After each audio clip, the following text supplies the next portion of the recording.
Tippy time my damies, Top Cat here and welcome back to the channel. Now I know I'm late to the party when it comes to the Lord of Wolves, but there have been so many great artifact toys to abuse, yet this pulse rifle pretending to be a shoddy outperforms the artifact. It got that rework to release the wolves.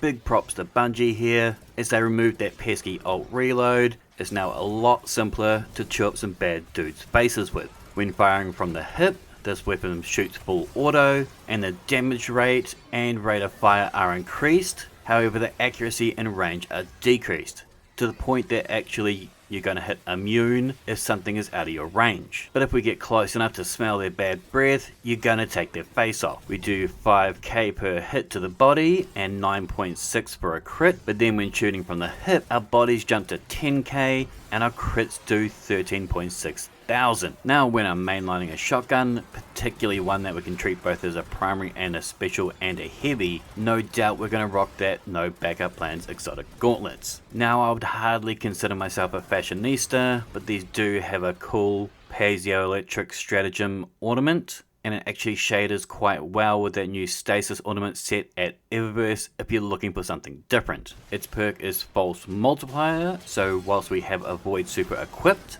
our rapid shotgun final blows, or by defeating a powerful combatant with a shotgun, it'll grant us a void overshield. That's a full overshield as well, not at our fingertips, but at our trigger finger.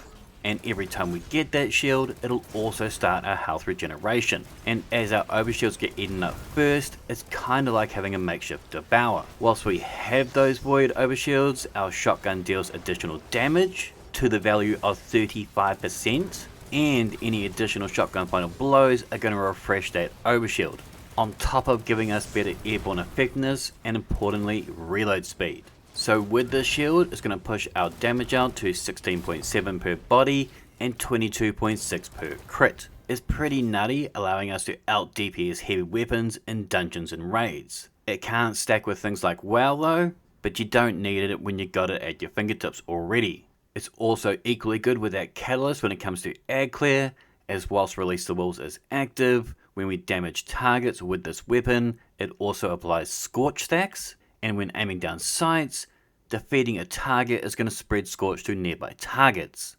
The key to this kit will be getting as much special ammo as possible, and as many overshields as possible. Utilizing that Unbreakable aspect, we're going to hold down that grenade button to draw in all that hostile fire, gobbling up all that incoming damage thanks to our invincible shield and that taunt mechanic to grant us that overshield over time for that sweet 70% damage resist. I'm rocking this on my OG Void Titan as it has limited champ stuns, and as we're rocking that shotgun and of course doesn't have a champ stun this season, I've opted for that suppressor grenade so we have that back pocket stun if required. When we release that shield, it's going to do a void frontal blast that damages, and with Echo of Undermining, this will also weaken our targets, allowing us to increase the damage by 15%. I'm running both a Harmonic Siphon and a Solar Siphon, as we pretty much want all the options to give us orbs, so I can activate Echo of Starvation to give us Devour, to not only heal us on those kills,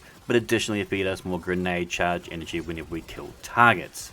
I also have Echo of Persistence to give us an additional 50% duration increase to both our Devour and our Overshield. So together with no backups and Unbreakable, we can easily start off our Overshield chains when running and gunning. But I also want to set up shop so I can just dump pallets into a boss's face. So for that reason I've decided to rock the Bastion aspect. This will give us an Overshield when we cast our super or plant a barricade.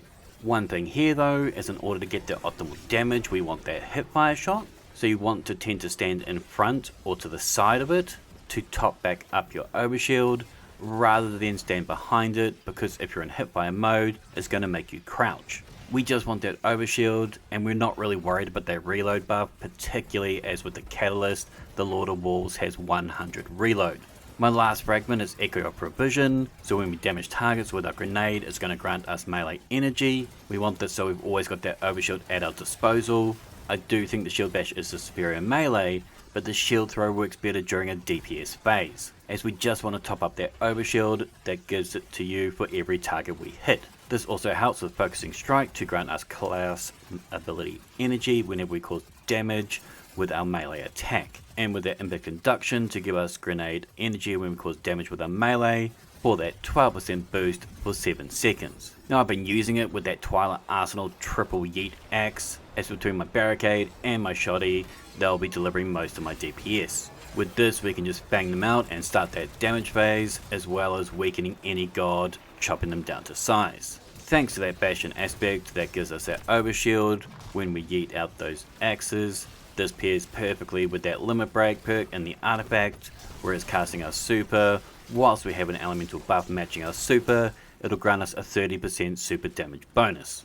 We rock the elemental siphon to give us void breaches to give us a better cooldown for our super. To get these breaches we need either kinetic damage, say from like a glaive, or a void weapon kill from say like my commemoration. I'm rocking both volatile marksman and malign harvest from that void tree inside the artifact. Boosted, these give us overshield and grants us class energy for our barricades. And as I'm using that Strand Glaive, I'm using both Unraveling Orbs and Horde Shuttle to give myself a little bit more AoE and sever targets as I'm up in their grill. In this way they'll do less damage as I'm chucking damage into their face. You're definitely going to want to run that Dreadful Finisher inside the artifact, whereas by defeating powerful combatants with a finisher, it's going to spawn special ammo for both us and our allies, and with Tormentors, Subjugators and Champions giving us more. I couple that with our own special ammo finisher on my bum towel, and a Bulwark to give us 200 HP void overshield whilst performing a finisher. Now feel free to pause here for all my mods, fragments and artifact, but there will be a dim link in the description down below. Now Strand and Arc are pretty hot at the moment, but this Solar Shoddy still outperforms the artifact, whilst our subclass still gets to make the most of it. I know you can do some of the things on the Prismatic Titan with the no backup plans and Lord of Walls, but sometimes you just can't beat the OG. Holler at me if you've been using it this season. I'd love to hear some feedback, as I'm considering doing a solo dungeon gauntlet run with it. Make sure to thumb it if you dug it, sub if you're new, and as always, tippy time at Damies, what a tie.